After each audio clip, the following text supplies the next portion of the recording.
ಇನ್ನೇನು ಕೇಳಬೇಕು ಅನ್ನುವಂಥದ್ದನ್ನು ನೋಡಿ. ಎಂಥ ಪರಿಸ್ಥಿತಿ, ಯಾಕೆ ಬಂತು ಇದು? ಓಟಿನ ರಾಜಕಾರಣ. ವಿದ್ಯಾರ್ಥಿಗಳು ಮುಂದಿನ ದಿನ ನಾನು ನಿಮ್ಮ ಪರವಾಗಿದ್ದೇನೆ, ನಾನು ಪ್ರಿನ್ಸಿಪಾಲ್ ಹತ್ರ ಕ್ಷಮೆ ಕೇಳುವಂತ ನಾನಲ್ಲ ಅಂತ ಜನಗಳು ಇವತ್ತು ಇಲ್ಲಿ ಬಂದು ರಾಜಕಾರಣ ಮಾಡ್ತಾ ಇರ್ತಾರಲ್ಲ, ಅಂಥವರಿಗೆ ದಯಮಾಡಿ ನೀವು ಒಳಗಡೆ ಹೊಗಿಸ್ಕೊಳ್ಬಾರ್ದು ಅನ್ನುವಂಥದ್ದನ್ನು.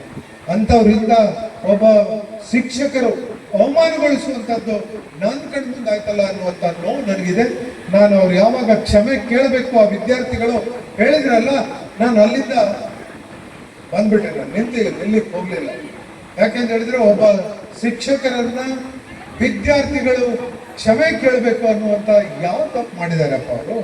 ಯಾವ ತಪ್ಪು ಮಾಡಿದ್ದಾರೆ? ಕೇವಲ ನಮಗೆ ಓಟ್ ಬೇಕು ಅನ್ನುವಂಥ ರಾಜಕಾರಣಿಗಳು ಬಂದು ಅವರ ಹುಡುಗರನ್ನ ತಪ್ಪು ದಾರಿಗೆ ಕಳಿಸುವಂತ ಕೆಲಸ ಮಾಡಿ ಪ್ರಾಂಶುಪಾಲರಿಗೆ ಕ್ಷಮೆ ಕೇಳುವಂತ ಕೆಲಸ ಮಾಡಿದ್ರು. ಮುಂದಿನ ದಿನಗಳಲ್ಲಿ ಇಂಥದ್ದನ್ನ ನಾನಂತೂ ಸಹಿಸೋದಿಲ್ಲ.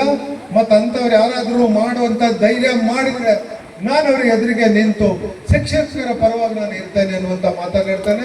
ನಾವು ಶಿಕ್ಷಕರ ಪರವಾಗಿ ಇರಬೇಕಾಗ್ತದೆ, ಅಂದ್ರೆ ಮಾತ್ರ ಈ ಶಾಲೆ, ಇಂಥ ಶಾಲೆಗಳು ನಡೀಲಿಕ್ಕೆ ಸಾಧ್ಯ ಆಗ್ತದೆ.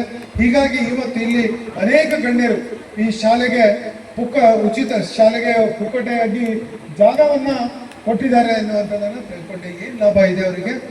ಶಾಲೆ ತಮ್ಮೂರು ಶಾಲೆ ನಡೀಲಿ, ನಮ್ಮ ಊರಿನ ಮಕ್ಕಳು ಓದಲಿ, ಈ ಭಾವನೆಯಿಂದ ಜಾಗ ಕೊಟ್ಟಿದ್ದಾರಲ್ಲ, ಇದನ್ನು ನಾವು ಉಳಿಸ್ಕೊಂಡು ಹೋಗ್ಬೇಕಾಗಿದೆ. ಈ ಶಾಲೆ ಇದನ್ನು ಬೆಳೆಸ್ಕೊಂಡು ಹೋಗ್ಬೇಕಾಗಿದೆ. ಇದಕ್ಕೆ ನಮ್ಮ ಶಿಕ್ಷಣ ಇಲಾಖೆ ಸಂಪೂರ್ಣವಾದಂಥ ಸಹಕಾರ, BO ಇರ್ಬೋದು, ಯಾರೇ ಇರ್ಬೋದು.